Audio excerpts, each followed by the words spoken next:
अनिकेत मुझे अभी अभी ऑफिस के बाहर छोड़ के गए हैं।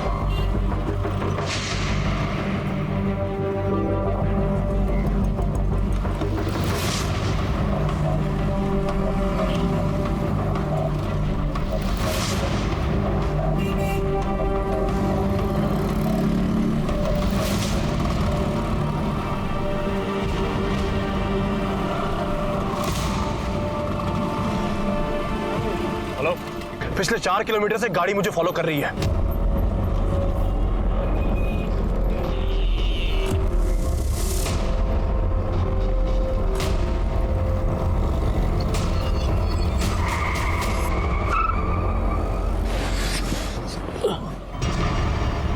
अनिकेत,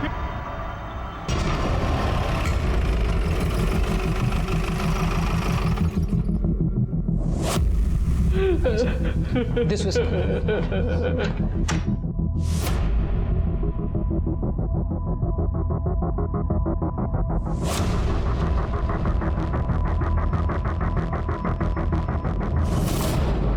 सर, विक्टिम को जब यहाँ लाया गया था वो ऑलरेडी डेड था। मुझे इसकी डिटेल रिपोर्ट चाहिए। Sure sir. इनके साथ कोई और है? हाँ सर, बाहर बेटा।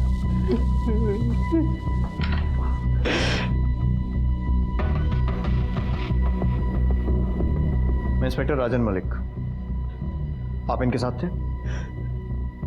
जी सर, मैं और अनिकेत दिल्ली जा रहे थे। आपका नाम? सफर मुखर्जी। सर, अनिकेत मेरा बेस्ट फ्रेंड था। आप दोनों दिल्ली क्यों जा रहे थे? सर, मैं और अनिकेत एक नया बिजनेस स्टार्ट करने वाले थे, उसी के लिए ऑफिस स्पेस देखने जा रहे थे। सर, मैंने, अनिकेत और उसकी वाइफ अमृता ने अभी लंच किया। उसके बाद हमने अमृता को ऑफिस ड्रॉप किया सर। अनिकेत! कहाँ है अनिकेत? नमन बोलो ना, अनिकेत को क्या हुआ? बोलो, क्या है वो? अनिकेत! नमन! अनिकेत! ये अनिकेत की वाइफ है? जी सर। अनिकेत! अनिकेत! उठिए ना! अनिकेत उठिए ना! क्या हो गया आपको? नमन क्या हुआ इनको? अनिकेत! अनिकेत! हमारे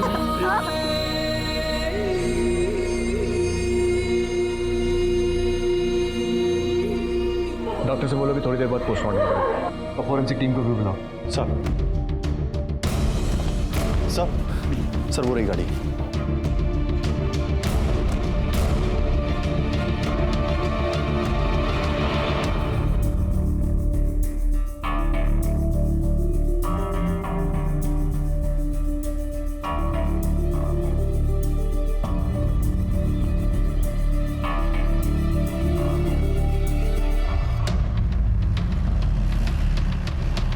रोको। यही जगह बोली थी ना? हाँ। देखो चारों तरफ कुछ मिलता है तो।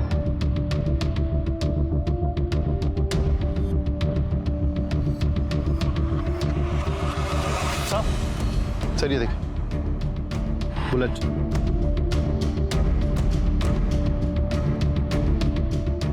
और सर ये देखिए,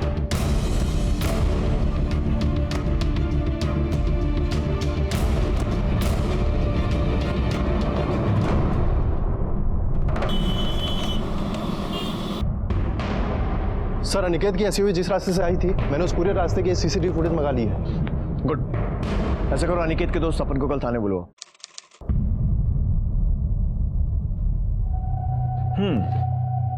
तो मतलब कई किलोमीटर तक एक गाड़ी तुम लोगों का पीछा करती है, पर तुम्हें इस बारे में कुछ नहीं पता। फिर एक आदमी तुम लोगों की तरफ गन निकालता है, पर गोली सिर्फ अनिकेत को मारता है और भाग जाता है, और साथ में बैठे शख्स को कुछ नहीं करता। सर, जब अनिकेत ने झटके से गाड़ी रोकी तब मुझे पता चला कि दूसरी गाड़ी ने फोर्सफुली उसको गाड़ी रोकने पर मजबूर किया सर। उस गनमैन ने अनिकेत पे गन पॉइंट की हुई थी सर। उसने गाड़ी रिवर्स करने की कोशिश की, पर तब तक उसने अनिकेत पे गोली चला दी सर। और सर, अनिकेत। कमाल की बात है ना पंकज, हमने उस रूट का सीसीटीवी फुटेज चेक किया और उसमें क्लियर है कि वो कार बहुत देर से अनिकेत की एसयूवी का पीछा कर रही थी, और जिस तरीके से अनिकेत ने अपना रास्ता बदला उससे ये साफ है कि अनिकेत को भी पता चल गया था कि कोई उसका पीछा कर रहा है, और तुमने कुछ नहीं देखा। अनिकेत ने भी तुम्हें कुछ नहीं बताया। सर हो सकता है अनिकेत ने मुझसे कुछ कहा हो, पर मैं ही नहीं सुन पाया सर। असल में मैं। चलो ध्यान रखना अपना, ठीक है? आप भी ध्यान रखना। सर, मैंने ईयरफोन्स लगाए हुए थे और सर अपने एक दोस्त से टेक्स्ट पे बात कर रहा था। सर हो सकता है अनिकेत ने मुझसे कुछ कहा पर मुझे पता ही नहीं चला। और सर मैंने हुडी भी पहनी हुई थी, तो अनिकेत को भी पता नहीं चला होगा कि मैंने ईयरफोन्स लगाए हुए हैं। अच्छा, संगीत प्रेमी है। गुड। कौन सा गाना सुन रहे थे? सर मेरे फेवरेट सिंगर का लेटेस्ट एल्बम आया हुआ था सर, उसी का गाना सुन रहा था। मोबाइल है? सर क्या हुआ लेकिन? साउंड क्वालिटी चेक करनी है, ज्यादा कुछ नहीं। पता तो चले कि इतना क्या मजा आ रहा था गाना सुनने में कि आसपास ये सब घट गया और आप गाने में डूबे रहे। देखो देखो,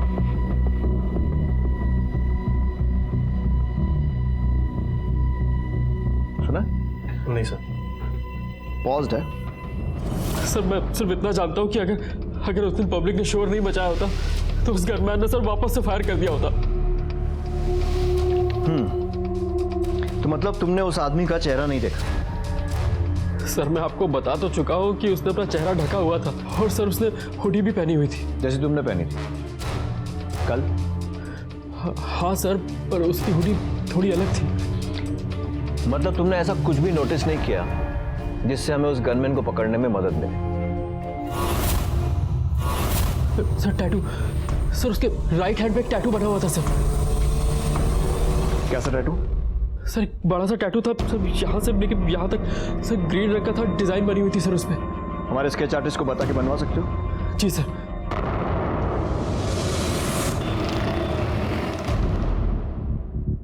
सर सपन ने कंफर्म किया है, गनमैन के हाथ में कुछ ऐसा ही टैटू बना हुआ था। और वो जो व्हाइट अकॉर गाड़ी जिसका सीसीटीवी में रजिस्ट्रेशन नंबर मिला था, उसके मालिक से कुछ पता चला?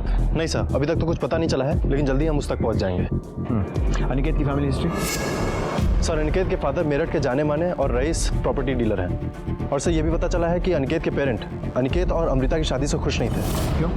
उन दोनों की फैमिलियां बराबरी की नहीं थी? नहीं सर, ऐसा कुछ नहीं है। सर अमृता के फादर भी जाने माने कॉलेज के लेक्चरर हैं, पैसे वाले हैं, और सर उन्होंने तो काफ़ी किताबें भी लिखी हैं। जब दोनों फैमिलीज बराबर की थी तो फिर प्रॉब्लम क्या थी अमृता से? सर दरअसल अमृता का पहले किसी के साथ अफेयर था, तो अनिकेत के पेरेंट्स को लगता था कि शादी के बाद भी अमृता का अफेयर चालू है, इसीलिए। जेलस एक्स लवर का एंगल अब समझ में आ रही है ना story? Excuse me sir. Hello, क्या? ठीक है, हम अभी आ रहे हैं। सर अनिकेत की लाश को लेकर काफी बवाल हो रहा है। हम ले जाएंगे, छोड़िए इसे, मैंने कहा। चुप हो जाइए। मेरे बेटे की एक ही गलती थी कि इसने इस लड़के के साथ शादी की। अब मैं इसे हाथ भी लगाने नहीं दूंगी। ये क्या बकवास कर रही हैं आप? देखिए, अगर आपने अपना बेटा खोया है तो मेरी बेटी ने भी अपना पति खोया है। अनिकेत के ऊपर मेरी बेटी का भी उतना ही हक है, समझिए आप। छोड़िए मेरे को। क्या हो रहा है सब? आपको मेरे बेटे के मर्डर के लिए इन्वेस्टिगेशन करने की जरूरत नहीं है। मुझे मालूम है मेरे बेटे का मर्डर किसने किया है। गिरफ्तार कर लो इसे, इसी ने मेरे बेटे का मर्डर करवाया है, ये इस कमीने सपन के साथ मिलकर। नहीं सर, ये झूठ बोल रहे हैं। सच बात तो ये कि इन लोगों ने मुझे अपने घर की बहू माना ही नहीं। ये लोग मुझसे नफरत करते हैं क्योंकि इनके बेटे ने मुझसे शादी करी थी। अरे तुझ जैसी औरत के साथ नफरत नहीं करेंगे तो और क्या करेंगे? हमें सब पता है कि तूने कहाँ का और किधर किधर गुल खिलाए हैं। अपनी रंगरलियों के लिए तूने मेरे बेटे की जान ले ली है। देखिए, जुबान संभाल कर बात कीजिए, समझे? बस बहुत हुआ। पूरे हॉस्पिटल को मछली मार्केट बना के रखा हुआ है आप लोगों ने। जो मरा है वो आपका बेटा है, आपका दामाद, तुम्हारा पति। कम से कम उसकी तो इज्जत कर लो। अरे मैं कह रहा हूँ सर कि इसने ही मेरे बेटे को मारा है। इसका चक्कर चल रहा था। इन दोनों के अलावा किसी को नहीं पता था कि मेरा बेटा कहाँ जा रहा है। इन लोगों ने ही उन गुंडों को बताया होगा। देखिए मैम, किसी और को एक्सपर्ट कमेंट देना है? गुड। तो पूरी इज्जत के साथ अनिकेत का क्रियाकर्म कीजिए और उसका कत्ल किसने किया है यह पता लगाने की जिम्मेदारी हम पर छोड़ दीजिए। बॉडी लेकर जाओ, जाइए आप लोग।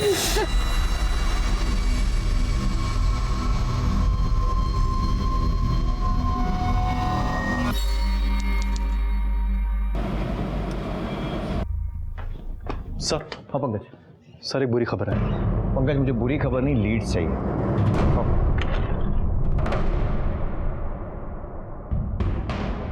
बोलो क्या बुरी खबर है? सर जो कार अनिकेत के एसयूवी का पीछा कर रही थी उसका रजिस्ट्रेशन नंबर UP 14XX4400 फर्जी है सर। इस नंबर की कोई भी एक और कार रजिस्टर्ड नहीं है सर। वाकई में बुरी खबर है। ऐसा करो, इस नंबर के आसपास के जितने नंबर्स हैं उनकी पूरी सीरीज चेक करो और देखो उनमें से कोई व्हाइट अकॉर का नंबर है। अंधेरे में तीर चलाने जैसा है, पर क्या पता निशाने पर लग जाए। मैं पता करता हूँ सर। सर सर वो अमृता ठाकुर है। अब ठीक है। हम सॉरी जिस तरह से आपके सास ससुर ने आप पर इल्जाम लगाया कि आपने सपन के साथ मिलकर अनिकेत का कत्ल करवाया, बड़ी गलत बात है। क्योंकि असल में आपने सपन के साथ नहीं बल्कि अपने बॉयफ्रेंड के साथ मिलकर अनिकेत का कत्ल करवाया। क्या? ये क्या बकवास कर रहे हैं आप मेरे ऊपर ऐसे बेसलेस एलिगेशन कैसे लगा सकते हैं? बेसलेस जी, मतलब आपका कोई बॉयफ्रेंड नहीं है नहीं सर। था, मेरा बॉयफ्रेंड था।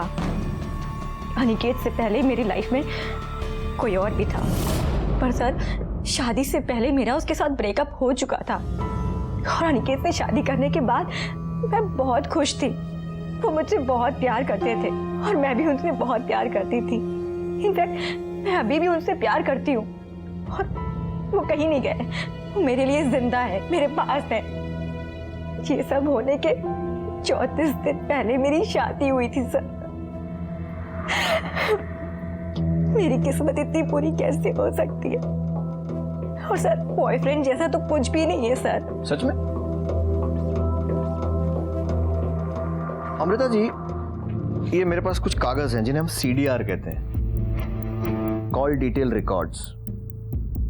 इनके हिसाब से जब आप अनिकेत और सपन के साथ लंच पर गई थी तो उसके जस्ट पहले आपने एक नंबर पर बात की थी, और जब उन दोनों ने आपको ऑफिस ड्रॉप किया उसके बाद फिर से आपने उसी नंबर पर कॉल करके बात की। अब सवाल यह है कि आपने किससे बात की होगी? मुझे लगता है कि आपका बॉयफ्रेंड ही होगा। देखिए, या तो आप बता दीजिए, नहीं तो हम तो पता लगा ही नहीं। हाँ सर, मैंने विक्रम से बात करी थी। विक्रम मेरा एक्स बॉयफ्रेंड। मुंबई में मैं और विक्रम साथ में ही पढ़ते थे और हमारा सीरियस अफेयर भी था। बट सर कुछ रीजंस की वजह से मेरा उसके साथ ब्रेकअप हो गया था और फिर मैं दिल्ली शिफ्ट हो गई थी। सर मैं मूव ऑन कर चुकी थी, पर विक्रम मुझे नहीं भूल पाया था। वो मुझे बार बार फोन करता था, यहाँ तक कि शादी के बाद भी। मैंने उसे बार बार समझाया कि मेरी शादी हो चुकी है, मुझे फोन मत करो, लेकिन उसने कहा कि वो अपनी जान दे देगा। और सर मैं डर गई थी, इसीलिए मैं उससे बात करती थी। मैंने उसे कई बार बोला कि मेरी लाइफ में उसके लिए कोई जगह नहीं है, पर वो सुनने को ही नहीं तैयार था सर। वो मुझे बार बार कॉल करता था। मैं हर तरीके से आपकी हेल्प करने को तैयार हूँ। प्लीज मेरे पति के कातिल को ढूंढिए और उन्हें कड़ी से कड़ी सजा दीजिए सर। चलिए, किसी बात में तुम्हारे ख्यालात मिलते हैं। मैं भी आपके पति के कातिल को कड़ी से कड़ी सजा दिलवाना चाहता हूँ। अच्छा, ये विक्रम मुंबई में कहाँ रहता है? पता नहीं सर, मैं तो 2 साल पहले यहाँ पे शिफ्ट हो गई थी। वो कहाँ रहता है मुझे उसका कोई आइडिया नहीं है।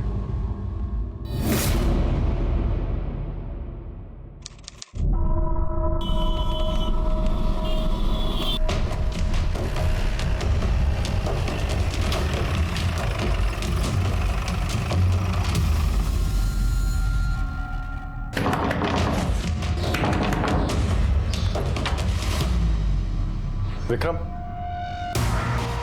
जी।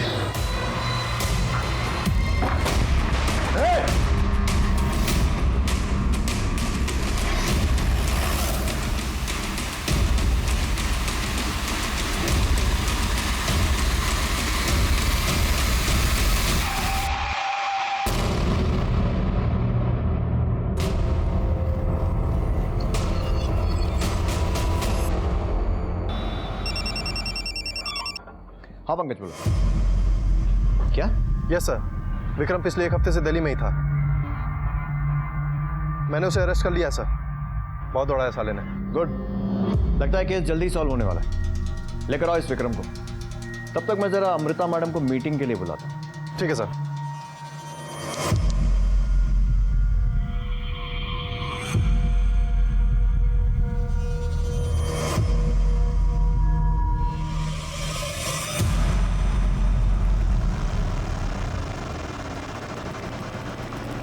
आइए। बहुत सारे सवाल पूछने हैं आपसे, और आपको तो पता ही होगा कि मैं आपसे क्या पूछने वाला हूं।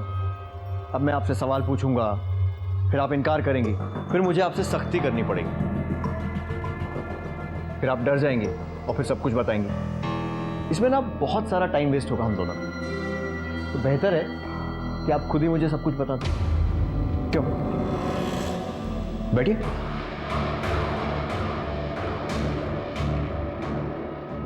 प्लीज। सर, मैं मानती हूँ कि मैंने आप लोग से छुपाया कि विक्रम यहाँ दिल्ली में था। एक्चुअली सर, विक्रम मुझसे मिलने के लिए बहुत डेस्परेट था। मैंने उसको बहुत बार समझाया, पर इसने मुझे धमकी दिया कि अगर मैं इससे नहीं मिलूंगी तो ये मेरे पति अनिकेत को सब कुछ बता देगा कि ये मुझसे आज भी प्यार करता है। सर, इसी रीजन की वजह से मैंने इसको हाँ बोल दिया और अब लंच पर मिलने वाले थे, पर लास्ट मोमेंट पे अनिकेत का फोन आया और उन्होंने बोला कि वो मुझे और सपन को लंच पर लेके जाना चाहते हैं। सर, मैंने विक्रम को मना कर दिया और हम लंच पर चले गए। और लंच से लौटने वक्त उन्होंने मुझे ऑफिस के बाहर ड्रॉप कर दिया और फिर विक्रम ने मुझे कॉल किया।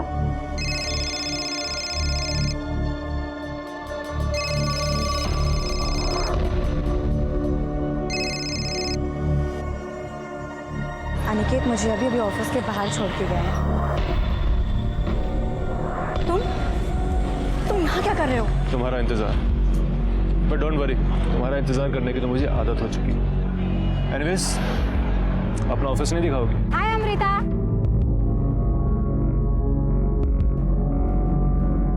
Meet my friend Vikram. Hi Vikram. Hi. Hi Vikram. Hello. मैं तो सोच रहा था कि मुंबई छोड़ के अमृता पता नहीं कहाँ काम कर रही है। कॉफी वॉफी नहीं पिलाओगे? ऑफ कोर्स यार, चलो चलो। तो विक्रम तुम्हारे साथ ऑफिस में था? जी,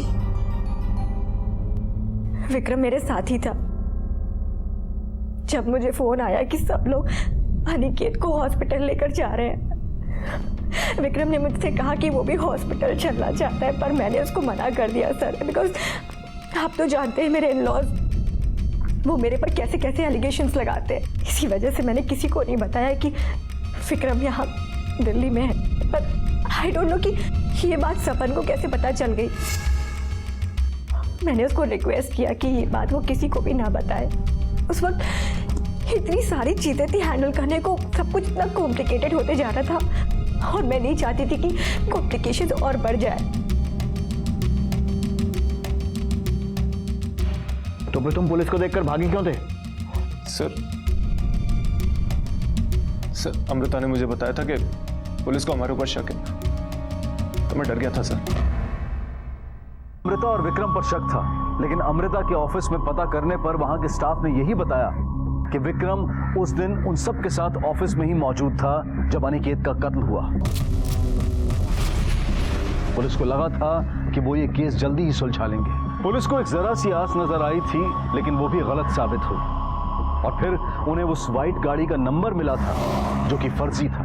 यहां तक कि उसके आसपास की सीरीज के सभी नंबर खंगालने के बाद भी उनके हाथ सही नंबर नहीं आ रहा था। इंस्पेक्टर मलिक के कहने पर बाकी की टीम ने एनसीआर रीजन के रिकॉर्ड्स चेक करने शुरू किए और सीसीटीवी फुटेज और सपन के बयान के आधार पर पुलिस ने उस हत्यारे का हुलिया मीडिया में जारी किया, जिसमें खास तौर पर उस हत्यारे के टैटू को दिखाया गया और पुलिस ने हत्यारे की सूचना देने वाले को 5 लाख का इनाम देने का इश्तिहार भी निकलवाया।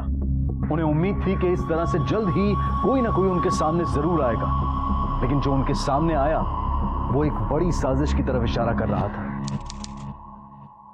सर एक इंफॉर्मेशन मिली है। फिर 5 लाख का इनाम क्लेम करने आया है क्या? नहीं सर, अनिकेत के कॉल रिकॉर्ड से कुछ मिला है। सर ये देखिए, अनिकेत ने आखिरी कॉल अपने फूफा जी ललित चौधरी को किया था और सर ये ललित चौधरी उस दिन मॉर्ग में भी था।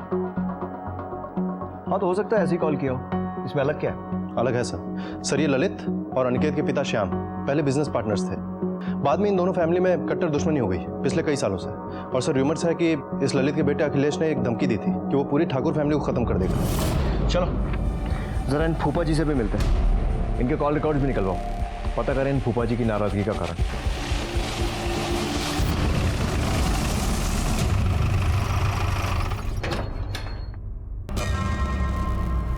अरे आप लोग यहाँ? बस वैसे ही अनिकेत के केस के सिलसिले में कुछ सवाल पूछने थे, रूटीन सवाल। तो चाय ठंडा लेंगे आप? जी नहीं, जवाब लेंगे सही वाले। तो ये बताइए, जब अनिकेत का मर्डर हुआ उसके जस्ट पहले उसने आपको कॉल किया था, है ना? अब इसमें छुपाने वाली की बात। हाँ भाई, फोन आया था उसका। क्या कहा था उसने? पिछले 4 किलोमीटर से एक गाड़ी मुझे फॉलो कर रही है। और वो खुद भी इस बात के लिए पूरी तरह से श्योर नहीं था। उस तरफ से फोन कट गया। मैंने भी बार बार फोन करने की ट्राई की पर फोन नहीं मिला। फिर एक मेरा क्लाइंट आ गया, मेरे भी दिमाग से निकल गया। मेरे को तब याद आया जब मेरे एक रिश्तेदार ने फोन करके बोला, भाई अनिकेत को गोली लग गई है। मतलब अनिकेत ने अपने परिवार को छोड़कर, बीवी को छोड़कर, दोस्तों को छोड़कर आपको फोन किया ये बताने के लिए कि कोई उसका पीछा कर रहा है। अब क्यों ना हो भाई, फूफा हूं मैं उसका। हाँ, ऐसा फूफा जो उसके बाप का दुश्मन है, जिसने उसके परिवार को खत्म करने की कसम खा ली है। मतलब तकलीफ के समय अनिकेत ऐसे फूफा को क्यों फोन करेगा? तभी ना जब वो तकलीफ खुद फूफा ने दी हो। मारी कुछ समझ में नहीं आ रहा, आप क्या कहना चाह रहे हैं? ये कहना चाह रहा हूँ कि तूने ही अनिकेत को मरवाया है ताकि उसके परिवार से बदला ले सके। थारा दिमाग ठिकाने है क्या? दिमाग तो तेरा मैं ठिकाने लगाऊंगा थाने ले जाकर। उठाओ इसे।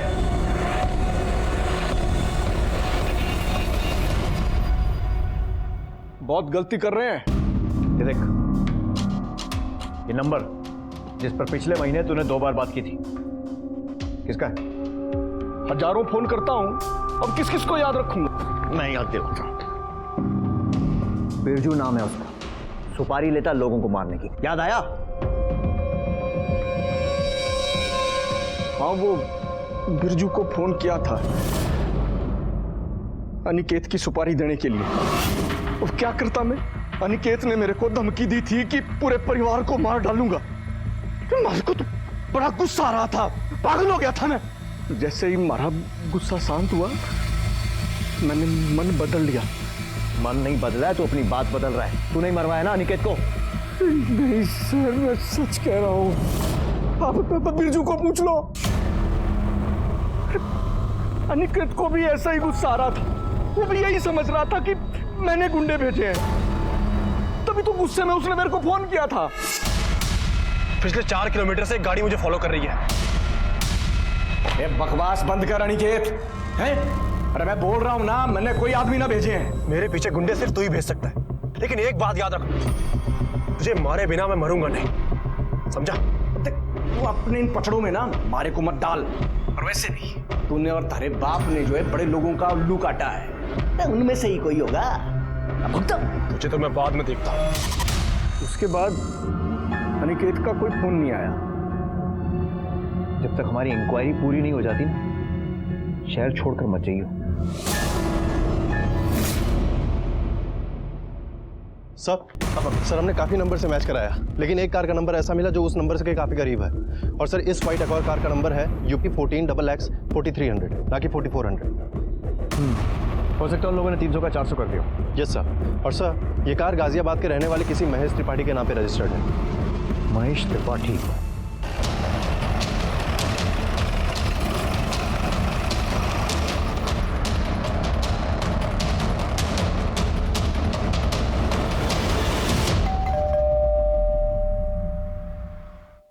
महेश त्रिपाठी? जी हाँ। मैं इंस्पेक्टर मलिक। जी कहिए। व्हाइट अकॉर्ड गाड़ी नंबर UP 14XX 4300 आपकी है? जी मेरी थी, अभी नहीं मेरी। मतलब? सर मैंने 3 महीने पहले किसी को बेच दी। किसे? एक जवान सा लड़का था, शशि सिन्हा नाम था। शशि सिन्हा? उम्र क्या होगी इसको? यही कोई 27-28 के आसपास होगी उम्र। गाड़ी के ट्रांसफर पेपर्स हैं आपके पास? हाँ है ना, अभी देता हूँ। एक और सस्पेक्ट ये लीजिए सर।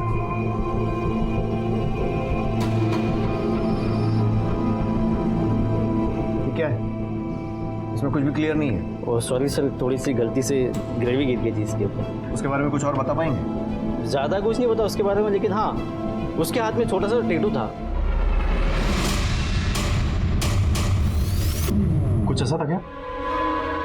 हाँ यही था सर।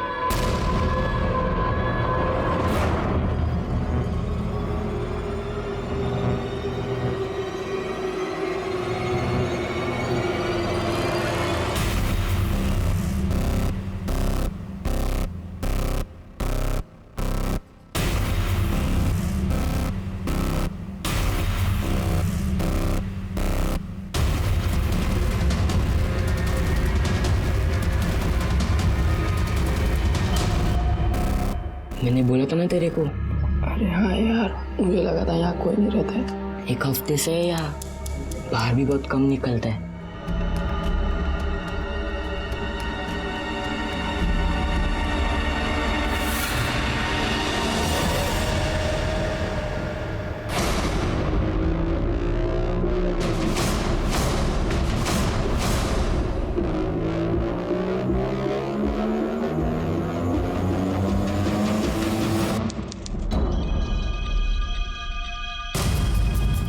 सर, मर्डर के एक दिन बाद से ही शशि ने अपना फोन स्विच ऑफ कर दिया है और अभी तक ऑन नहीं किया है सर। इसके घर तो किसी को नहीं भेजा ना अब तक? नहीं सर, अभी तक तो नहीं, लेकिन उसके आस पड़ोस में हमने इसके बारे में पूछताछ की है सर। इसके घर पे सिर्फ इसकी माँ रहती है और उसको खबर नहीं है कि हमारी नज़र उसके ऊपर है। फ़ोन बंद करने से पहले शशि ने आखिरी कॉल किसको किया था? सर, किसी पिंटू चड्डा नाम के आदमी को।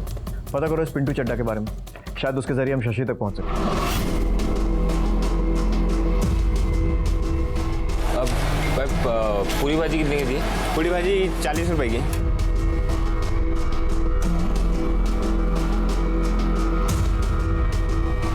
अब समोसे 10 रुपए का एक देना।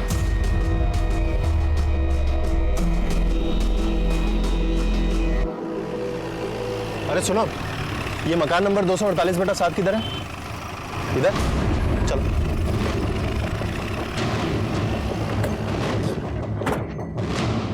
इस बार कोई गड़बड़ नहीं होनी चाहिए। ये पिंटू चड्डा मुझे हर हालत में चाहिए। हो सकता है यही हमें शशि तक पहुंचाए। घर के पीछे वाले रास्ते पर भी नजर रखो, कहीं भागने की कोशिश न करें। सब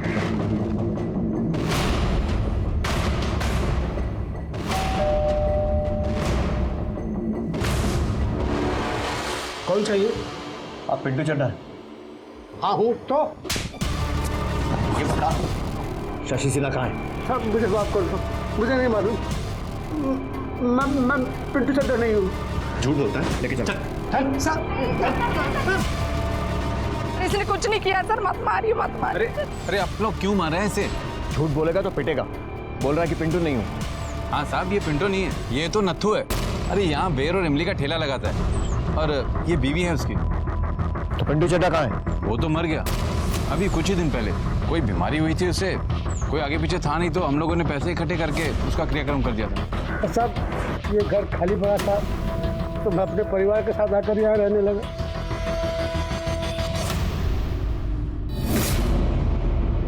पुलिस को लगा था कि वो पिंटू के जरिए शशि सिन्हा तक पहुंच जाएंगे, लेकिन पिंटू की मौत के साथ वो उस आखिरी कड़ी को भी खो चुके थे। इस केस के दौरान पुलिस के सामने पहलू तो कई आए थे, लेकिन सभी गलत साबित हुए। लेकिन पुलिस शशि सिन्हा तक पहुंचने में कोई गलती नहीं करना चाहती थी, इसलिए इंस्पेक्टर मलिक ने मृत पिंटू चड्डा के बारे में और पता करना शुरू किया। उन्हें पक्का यकीन था कि पिंटू चड्डा के तार कहीं ना कहीं शशि से जरूर जुड़े थे। और वहीं दूसरी तरफ पुलिस 24 घंटे शशि की मां पर नजर रखे हुए थी।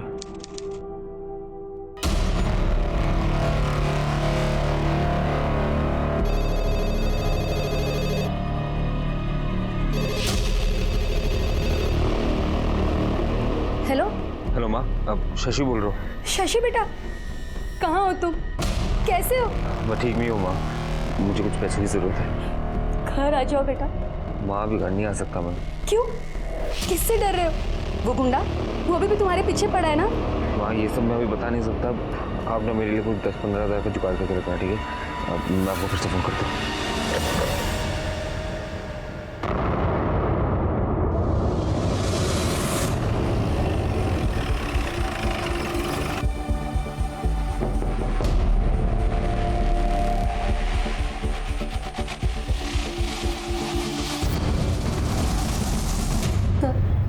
हमारा शशि जब बहुत छोटा था ना, तभी उसके पापा गुजर गए थे। उसके बाद भी वो बहुत मेहनत करता था, पढ़ाई में बहुत होशियार था। 12वीं में तो उसको 95% आए थे और 2014 में उसने BE करके सिविल इंजीनियर बना। पर सर उसे नौकरी नहीं करनी थी, उसे बहुत कम समय में बहुत सारा पैसा कमाना था, इसलिए रियल एस्टेट एजेंट बना वो।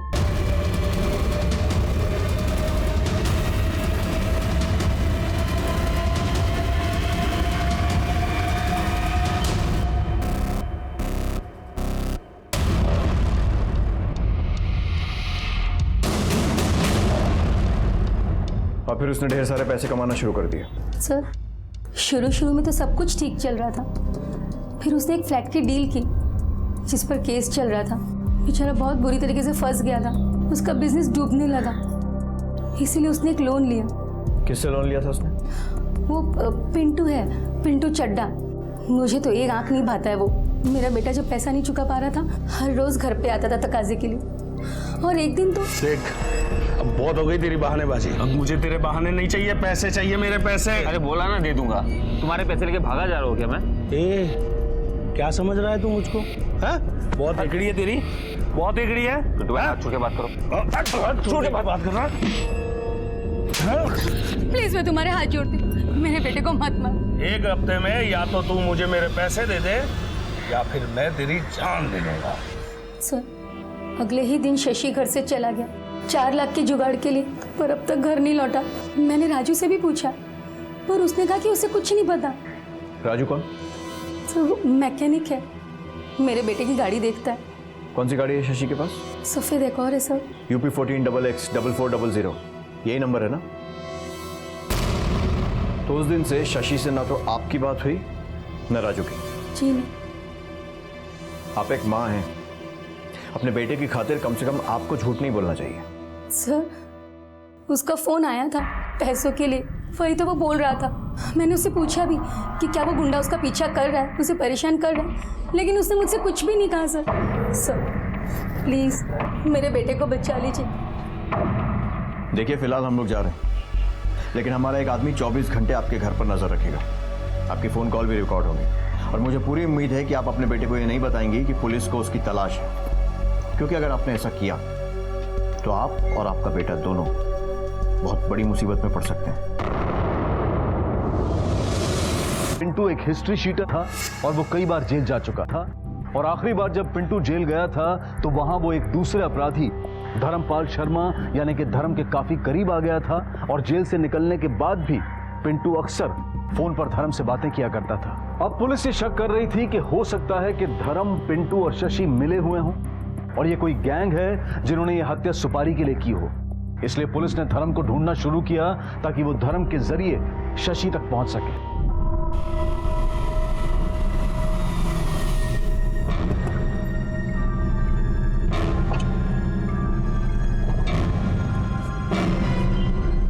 जा ऐश कर।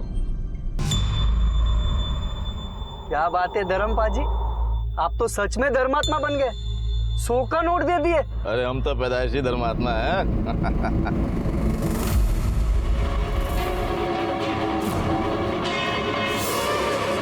नीचे कर, नीचे कर काट। अब बुद्ध क्यों बनाया, जल्दी भला। पुलिस।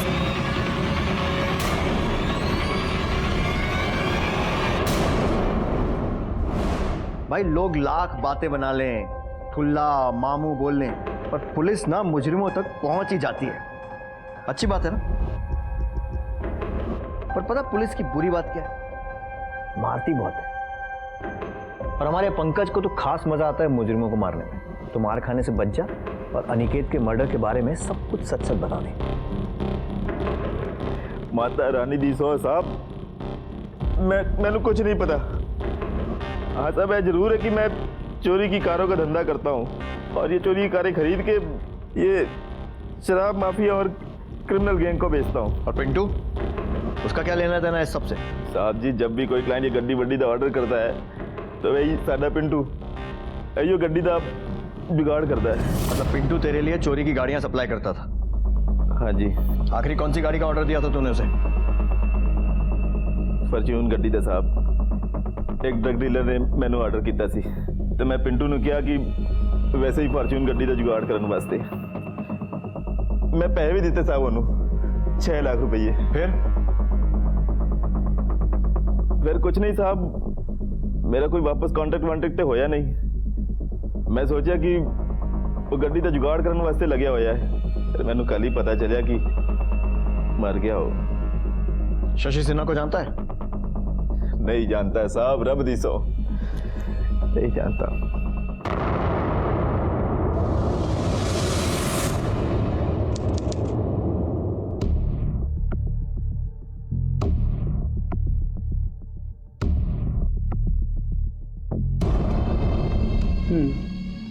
ठीक है, हम इसे निकाल सकते हैं। कितने लगेंगे? तकरीबन 2 लाख।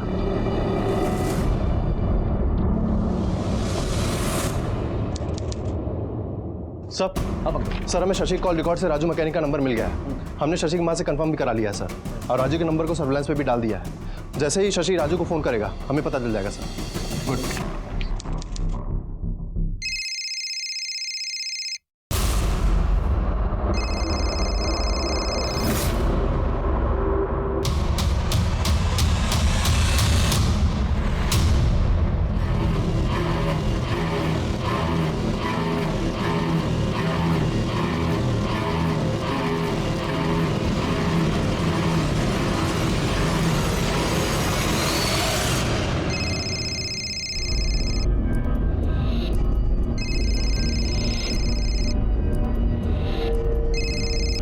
हेलो। हेलो राजू, शशि बोल रहा हूँ। शशि, अरे कैसा है तू? मैं ठीक हूँ, तू कैसा है? अरे मेरी छोड़, तू अपनी बता ना, तू कैसा है? अरे राजू, बहुत बुरी तरह फंस गया हो यार। अब मुझे मेरी गाड़ी बेचनी है, 2 लाख से ऊपर कुछ भी चलेगा। अच्छा ठीक है, तू घबरा मत, तू ना गाड़ी लेके सीधा मेरे पास आ जा। हाँ ठीक है, चल बाय।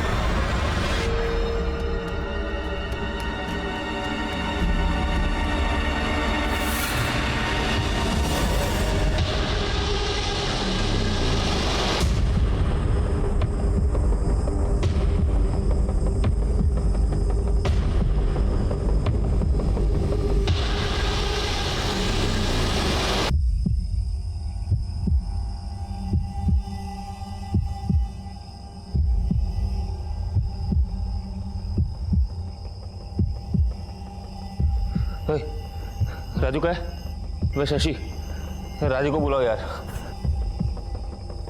क्या काम है? अरे मिलना है उससे। पहले हमसे तो मिल लो।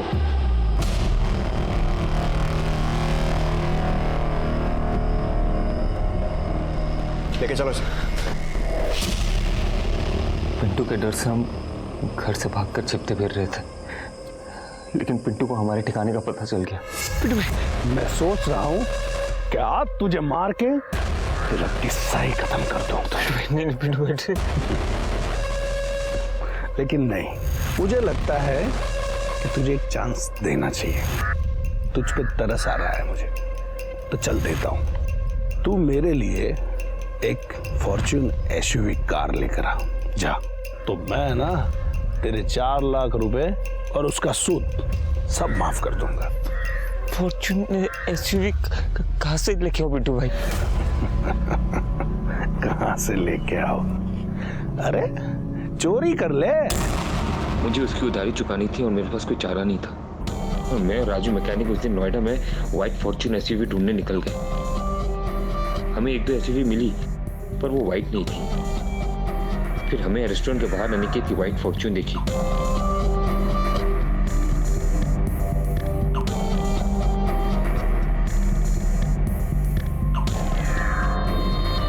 ये देख, एकदम नया माल है। हाँ ये चलेगा यार। क्या करें? पार्किंग से चुरा ले।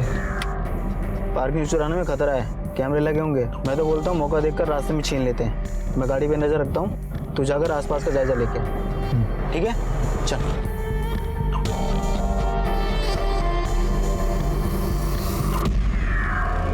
तो तू सही मौके की तलाश में बैठा था कि उसे मार कर एसयूवी चुरा ले। नहीं सर, हम उसे मारना नहीं चाहते थे सर। हम तो बस अपनी जान बचाने के लिए वो गाड़ी चुराना चाहते थे, ताकि हमारी लोन माफ हो जाए। हमारा बैड लक भी देखिए ना सर, हमें अब जाके पता चला कि पिंटू मर चुका है। यही बात हमें पहले पता चल चुका होता तो पिंटू का डर हमारे सर पे नहीं होता। लेकर जाने। पुलिस के हाथ अनिकेत का असली कातिल लग चुका था। शशि को अपने किए हुए अपराध की सजा जरूर मिलेगी, लेकिन कुछ सवाल ऐसे हैं जो शायद कभी खत्म नहीं होंगे। आखिर वो ऐसी कौन सी चीज है जिसे पाने के लिए इंसान ना सिर्फ अपने भविष्य को दांव पर लगा देता है, बल्कि किसी मासूम की जिंदगी से खेलने से भी बाज नहीं आता। क्यों एक सुनहरे सपने के लालच में जानबूझकर इंसान अपराध की अंधेरी सुरंग में खोता चला जाता है? ऐसी महत्वाकांक्षा का क्या फायदा कि इंसान अपराध के दलदल में धंसता चला जाए। शशि सिन्हा एक इंजीनियर था। वो अगर चाहता तो बिजनेस के फेलियर के बाद भी एक अच्छी नौकरी करके अपना जीवन ठीक तरह से बिता सकता था, वो पिंटू का कर्जा भी उतार सकता था, लेकिन ये सब छोड़कर उसने एक ऐसा रास्ता अपनाया जो उसे अपराध की दुनिया तक ले गया। परिणाम की चिंता किए बिना शशि ने छलांग लगा दी और फिर मुंह के बल जा गिरा। उसकी एक गलती ने न सिर्फ उसकी जिंदगी बर्बाद कर दी बल्कि कई और जिंदगी भी उजड़ गई। अमृता और अनिकेत के सारे सपने टूट गए। उनकी गलती बस इतनी सी थी कि शायद अनिकेत गलत वक्त पर गलत जगह पर था, या फिर गलत वक्त में वो सफेद गाड़ी गलत जगह पर थी। आसमान को छूने के सपने देखने में कोई बुराई नहीं है, लेकिन नींद से जागने के बाद इंसान अपने कदम जमीन पर ही रखता है, और जमीन को मजबूत बनाए बगैर आसमान में उड़ान नहीं भरी जा सकती। इसी विचार के साथ अब मैं अनूप सोनी आपसे विदा लेता हूं। फिर मुलाकात होगी अगले एपिसोड में एक और चौंका देने वाले केस के साथ। तब तक अपना और अपने परिवार का ख्याल रखें और देखते रहें क्राइम पेट्रोल सिटी क्राइम। सबक एक को सीख हम सबको। जय हिंद।